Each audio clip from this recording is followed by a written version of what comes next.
This is Morgan. He's married. He just had a new baby, and he's ready to buy his first home. This is a home of your own.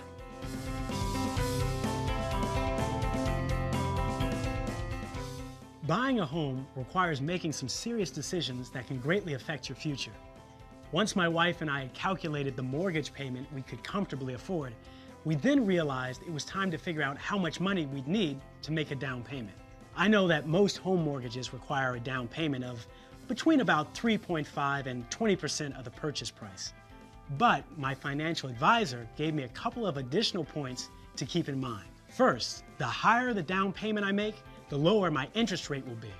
Second, different loan programs require different down payment percentages. For those of us who can't come up with 20%, you can look into an FHA loan.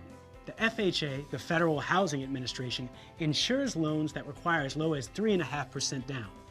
Also, in certain situations, part of the down payment may come from a friend or family member in the form of an equity gift. Some states, cities, nonprofit housing groups, and unions offer down payment assistance programs that provide qualified borrowers like low-income buyers, first-time buyers, teachers, police, and firefighters with part of their down payment through a grant or loan. Another consideration in calculating your down payment is the loan-to-value ratio, which expresses the amount of your loan as a percentage of the property's value. The lower your down payment, the bigger the loan you'll need to take out. The bigger the loan you take out, the higher the LTV. Lenders consider loans with high LTVs to be at a higher risk of default.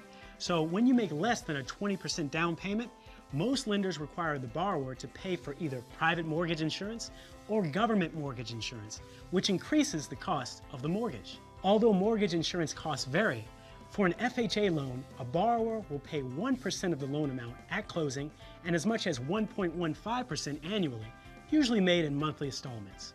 With documentation such as an appraisal and payment receipts, you may be able to cancel mortgage insurance when your equity in the property reaches 20%. Ultimately, you have to ask yourself if it's worth paying private mortgage insurance each month in order to receive the benefits of home ownership. Or are you willing to wait longer and save more for a larger down payment to avoid PMI?